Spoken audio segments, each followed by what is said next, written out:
this is section 5 which talks about condonation of delay, and that is very very very important for your exam. Exam के लिए बहुत important है ये provision. Prelims में भी ये मल्टीपल टाइम्स पूछा जाता है और पूछा गया है, और मेंस में से भी इसमें से क्वेश्चंस बन सकते हैं, क्योंकि यहाँ पे सबसे ज्यादा स्कोप है फैक्ट बेस्ड क्वेश्चंस बनाने का. क्योंकि यहाँ पे आपको फैक्चुअल सिचुएशन दे दी जाएगी, प्रॉब्लम दे दी जाएगी, जहां पे various situations will be given कि ऐसा हो गया, plaintiff met with an accident, he was hospitalised for 90 days और फॉर 100 डेज और फॉर 30 डेज, या फिर plaintiff could not file the suit because he was a minor. So किसी भी सफिशिएंट कॉज की वजह से जब एक सूट नहीं होगा, यहां पे अपील एंड एप्लीकेशन होगा. ऑल राइट, जब किसी अपील या एप्लीकेशन को अलाउ किया जाता है after the expiry of the prescribed period, किसी भी सफिशिएंट कॉज की वजह से, then it is known as condonation of delay. Condonation means excuse. It means excuse, excusing the delay.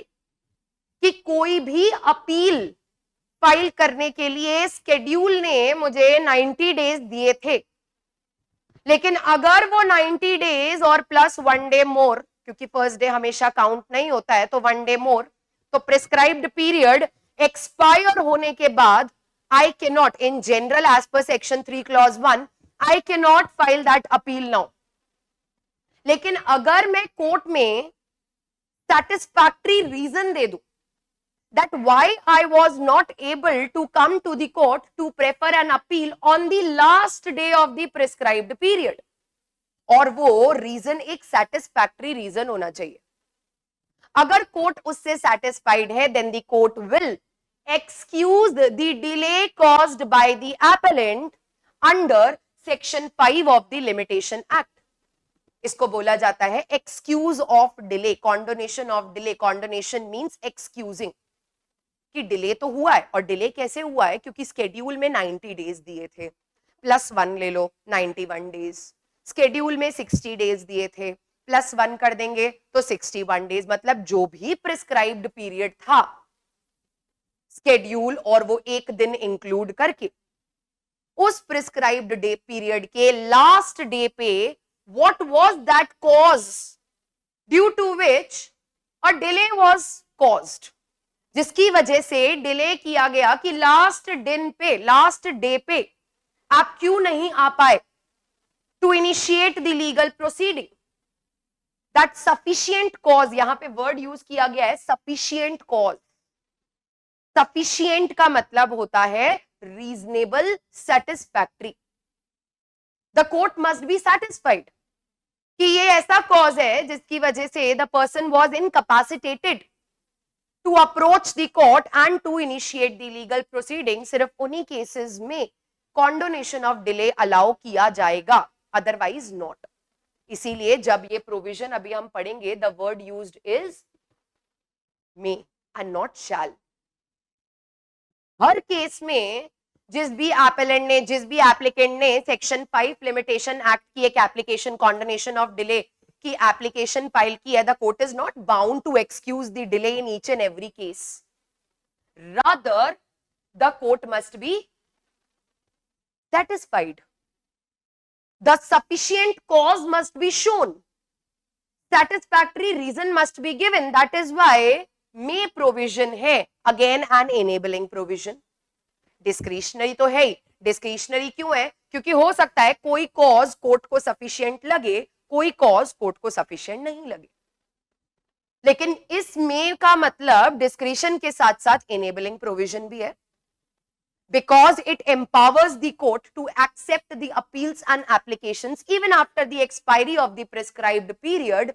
That is an exception to section 3 clause 1, जहां पे shall word use किया गया है कि expiry of prescribed period के बाद shall be dismissed. लेकिन उसी का exception देके हमने section 5 में कोर्ट को enable किया है कि even after the expiry of the prescribed period suit appeal or application, sorry, appeal और application accept किया जा सकता है, but that is only when the court is satisfied that the cause, actually due to that cause there was an incapacity.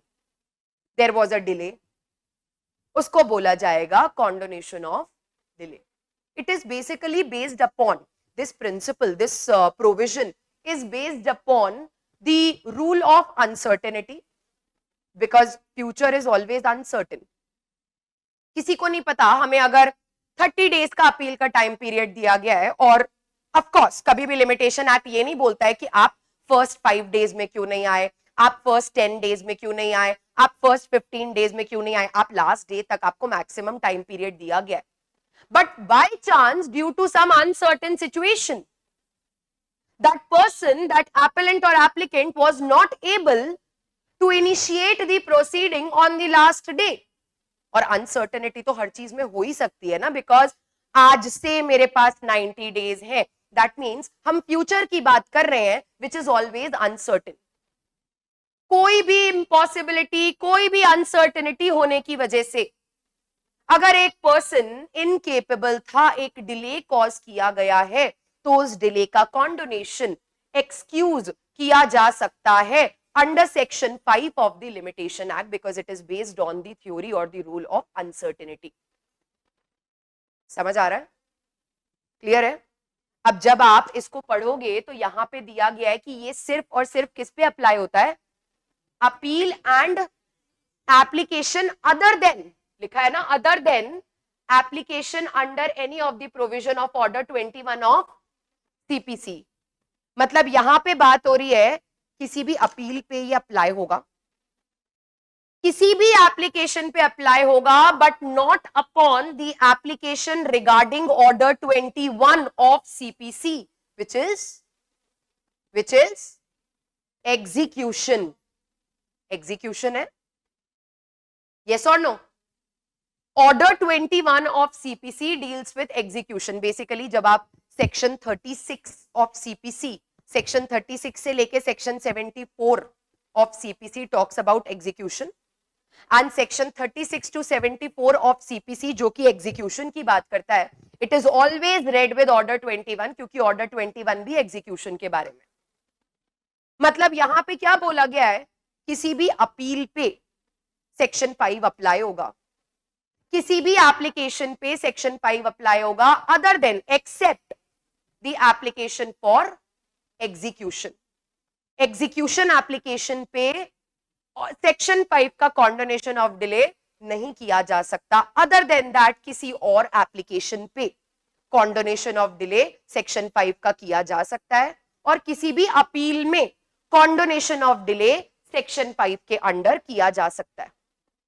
That means it applies upon appeals and applications other than execution applications. और अगर question आ रहा है कि किस पे apply नहीं होता है, it does not apply upon suits and execution application. Yes or no? Other application और अपील पे अप्लाई होगा. That means suits और execution application पे अप्लाई नहीं होगा. That is important, अपने बेयर एक्ट में मार्क कर लेना, प्रीलिम्स के लिए इंपॉर्टेंट है ये. It applies upon appeals and other applications. It does not apply upon condonation under section 5 cannot be done, because मैंने कई बार क्वेश्चंस देखे हैं आपके PYQs में ऑफ डिफरेंट स्टेट्स. MCQs में आपको एक फैक्ट बेस्ड MCQ है, आपको 2 लाइन का फैक्ट दिया गया है कि there was a delay in filing the suit, hence the plaintiff filed an application under section 5 of the limitation act for the condonation of delay.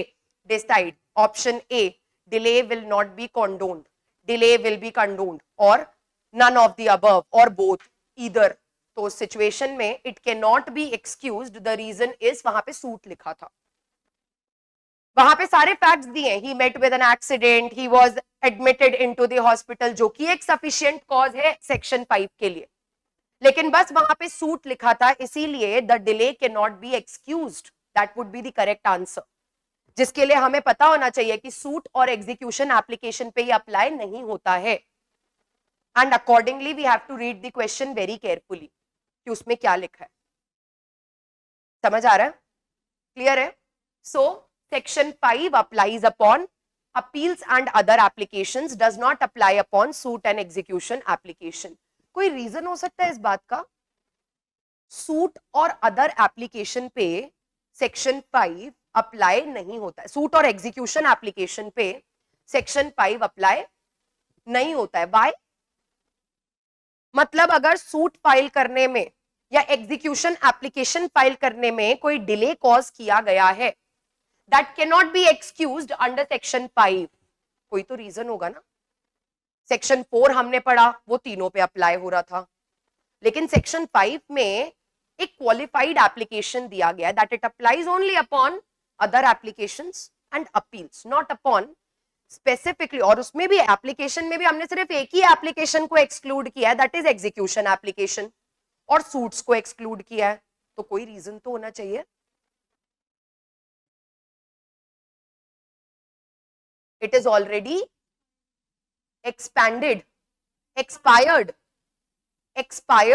For suit and नहीं, तो फिर वही तो, this is an exception. No, exception में तो after the expiry हम allow कर रहे, तभी तो ये एक्सेप्शन है। There is already sufficient time which is given, 12 years। जब आप अपना स्केड्यूल देखोगे, स्केड्यूल पे जाओ एक बार, सेकंड लास्ट और थर्ड लास्ट देखो, एग्जीक्यूशन एप्लीकेशन का वो दिया गया है period of limitation, that is 12 years already. कितना दिया गया है? 12 साल तो ऑलरेडी एग्जीक्यूशन के लिए दिया ही है। It's very long already. तो उसमें अगर आप और कॉन्डोनेशन ऑफ डिले दोगे, एक्सक्यूज अलाउ करोगे, देन अगेन तब वो हो जाएगा that we have to put an end to the litigation. It will be a never ending procedure then. Similarly जब सूट्स की बात आती है, तो जब आप सूट्स वाले पार्ट पे जाओगे, उसमें भी देखोगे मिनिमम 3 years का, अगर हम टॉर्ट वाले सूट्स हटा दें, उसमें 1 year का भी पीरियड ऑफ लिमिटेशन है, बट जनरली 3 years। और अगर recovery of possession of immovable property के सूट्स की बात करें, तो उसमें भी 12 years का already period of limitation given है। तो ऑलरेडी उनका पीरियड ऑफ लिमिटेशन बहुत ज्यादा है, इसी रीजन से हमने कॉन्डोनेशन ऑफ डिले उसमें अलाउ नहीं किया है। लेकिन जब बात आती है अपील्स की या अदर एप्लीकेशंस की, वहां पे पीरियड ऑफ लिमिटेशन जब आप अपने स्केड्यूल में देखोगे, 30 days, 60 days, 90 days, 90 days maximum, उससे ज्यादा का period of limitation appeals and other applications में दिया नहीं है। लेकिन सूट्स में, एग्जीक्यूशन एप्लीकेशन में ऑलरेडी 3 year, 12 year, एग्जीक्यूशन के लिए तो 12 year। फॉर दैट पर्पस उनके लिए कॉन्डोनेशन ऑफ डिले हमने अलाउ नहीं किया है, because the period of limitation is already very long. अगर वहां पे भी कॉन्डोनेशन अलाउ किया, then it would be abuse of the process, because again there will be no end to the litigation उस सिचुएशन में। इसीलिए उन दोनों को एक्सक्लूड किया गया है। एप्लीकेशन में भी हमने सारी एप्लीकेशंस को इंक्लूड किया है, सिर्फ एग्जीक्यूशन, क्योंकि एग्जीक्यूशन एप्लीकेशन के लिए ही 12 साल का टाइम पीरियड दिया गया। बाकी कोई भी एप्लीकेशन आप देखो, 30 days, 60 days, 90 days। अपील्स में भी 60 days, 30 days, 90 days। इसी रीजन से सिर्फ उन दो पे ही कॉन्डोनेशन ऑफ डिले किया जा सकता है। Otherwise suits and execution application, they already have a very elongated period of limitation given in the schedule. That is why they have been excluded from the scope of section 5। उसमें कॉन्डोनेशन of delay नहीं है।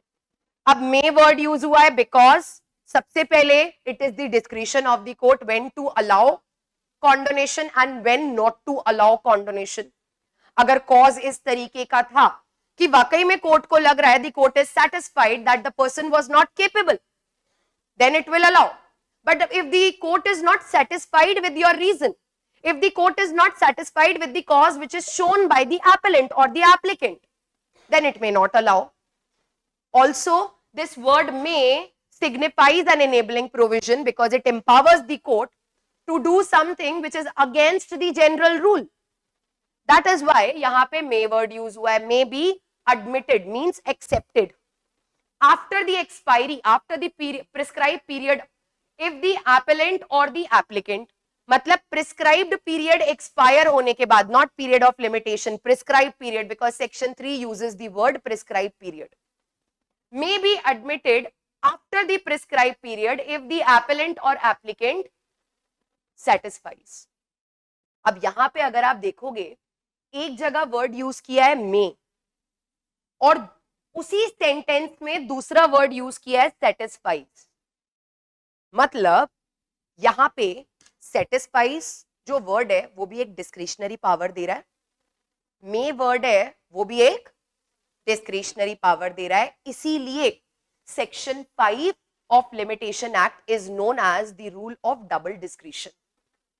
It is known as the rule of double discretion. Double discretion क्यों?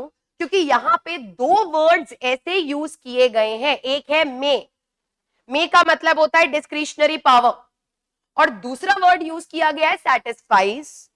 Satisfies का भी मतलब है discretion. कोई भी रीजन या कोई भी कॉज मुझे सेटिस्फैक्टरी लग भी सकता है, नहीं भी लग सकता है। It depends upon my wisdom, it depends upon my discretion. दो दो वर्ड्स यूज हुए हैं, इसीलिए इसको बोला जाता है the rule of double discretion. Double discretion का मतलब है यहां पे कोर्ट के पास दो डिस्क्रिशनरी पावर्स हैं। सबसे पहली डिस्क्रिशनरी पावर ये डिसाइड करने की कि वो कॉज सफिशिएंट सेटिस्फैक्टरी है या नहीं है। चलो एक बार कोर्ट ने अपनी डिस्क्रिशनरी पावर एक्सरसाइज कर दी और डिसाइड कर दिया कि ये सफिशिएंट कॉज है, लेकिन एक बार कोर्ट ने जब ये डिस्क्रिशन एक्सरसाइज किया that the cause shown is sufficient, still the court is not bound कि जस्ट बिकॉज सामने वाली पार्टी ने एक सफिशिएंट कॉज शो कर दिया है तो उसको हमें कॉन्डोनेशन ऑफ डिले ग्रांट करना ही है। The court is not bound, क्योंकि जहां पे सेटिस्फाइज लिखा है उसी के साथ साथ मे बी एडमिटेड, मतलब even though the court is satisfied that the reason the cause is satisfactory, still the court may or may not admit the appeal or the application। अभी मैं उसका एक एग्जाम्पल भी दूंगी आपको, एक दो एग्जाम्पल्स हम डिस्कस करेंगे। क्या लिखा है? the appellant or the applicant satisfies the court that he had sufficient cause। अब यहां पे valid cause, good cause word use नहीं किया गया है। क्या वर्ड यूज किया गया है? सफिशिएंट। सफिशिएंट का मतलब क्या होता है? Enough. Something sufficient means something which is reasonable और which is reasonably enough to justify. कि आपके डिले को जस्टिफाई करने के लिए आपको सफिशिएंट कॉज शो करना है, इनफ कॉज शो करना है। मतलब आपके ऊपर जो बर्डन ऑफ प्रूफ है वो ये दिखाने का नहीं है कि आप पूरे 3 के 3 साल क्यों नहीं आए। आपके ऊपर बर्डन ऑफ प्रूफ सिर्फ इतना कॉज शो करने का है कि आपकी incapacity to come, not to come on the last day was sufficient. पिछले 1 साल से ये हो रहा था वो नहीं दिखाना है। लास्ट डे पे अगर आपने ये दिखा दिया कि लास्ट डे पे I was admitted because of an accident, then in that situation it is enough to justify that delay कि last day पे आप क्यों नहीं आए। That means the burden of proof upon the appellant and the applicant is not very strict, क्योंकि यहां पे ये नहीं लिखा है a valid cause of delay, a good cause of delay, a strict cause of delay। यहां लिखा है sufficient। sufficient means जो काफी है। काफी है का मतलब है enough, something which is enough to show your inability to come on the last day। उसके पहले उसके बाद जो भी है that does not matter। sufficient word का मतलब है a lenient burden of proof, not a strict burden of proof। a sufficient and enough reason is to be shown which justifies the delay कि भाई अच्छा इस वजह से डिले कॉज हुआ है। इसमें हम ये नहीं देखेंगे कि अगर एक रीजनेबल पर्सन होता, हम देखेंगे ये जो डिले लास्ट डे पे कॉज हुआ है क्या वो एक इनफ रीजन की वजह से हुआ है, क्या ये रीजन इस बात को, इस डिले को जस्टिफाई कर रहा है। Only that much is the burden of proof upon the appellant और the applicant. He has to show a sufficient cause. समझ आ रहा है? इसमें अभी और डिस्कशन करेंगे,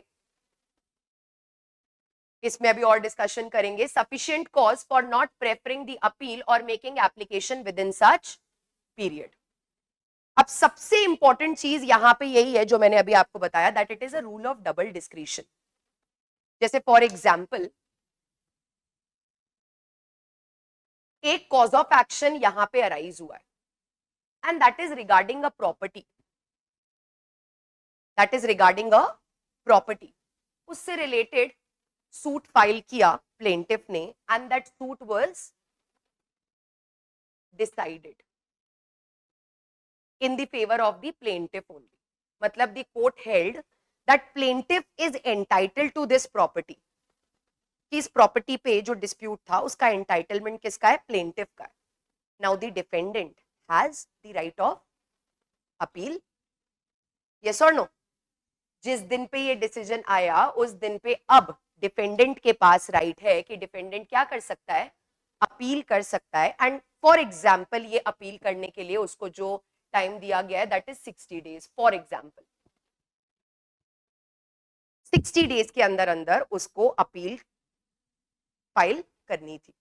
60 डेज यहां पे एक्सपायर हो रहे हैं बट लास्ट डे पे ही did not file the appeal.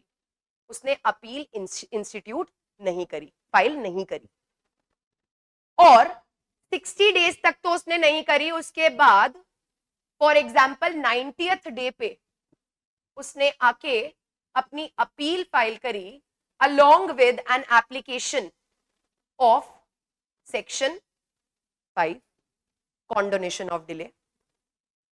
क्योंकि 60 डेज का टाइम था, 60 डेज खत्म होने पे लास्ट डे पे उसने अपील प्रेफर नहीं करी. अपील की गई 90th डे पे फॉर एग्जाम्पल एंड अपील के साथ साथ application of section 5 condonation of delay भी दे दी गई. अब जनरली अगर ये पर्सन, ये डिपेंडेंट कोर्ट में आके सफिशिएंट कॉज शो कर दे कि 90 डेज क्यों लग गए, क्यों आप 60th डे पे क्यों नहीं आए.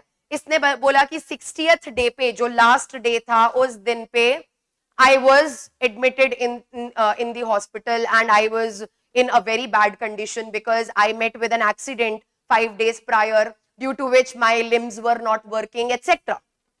With the medical prescription and everything, medical report and everything, जो भी condonation of delay justify करने के लिए जो भी चीजें थी, he filed an application for condonation of delay and he justified.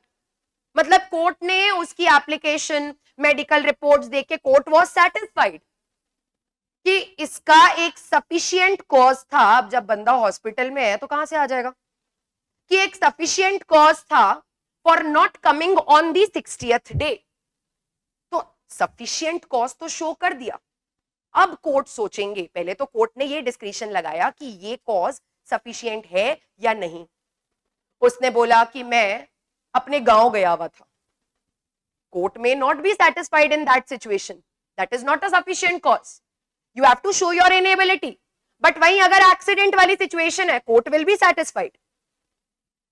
सबसे पहला डिस्क्रिशन तो ये था कोर्ट सेटिस्फाई होंगे या नहीं होंगे. यहां उसने एक्सीडेंट वाला डिफेंस बोला और उसने अपने डिले को प्रॉपरली एक्सप्लेन किया कि 60th डे पे what happened, why he did not come. Court was satisfied. लेकिन just because the court is now satisfied कि 60th डे पे he was hospitalised, that does not mean कि automatically उसकी section 5 की application को grant कर दिया जाएगा, because it is a double discretion. अब बात आती है सेकंड डिस्क्रिशन की कि सफिशिएंट कॉज होने के बावजूद इसके डिले को एक्सक्यूज किया जाना चाहिए या नहीं.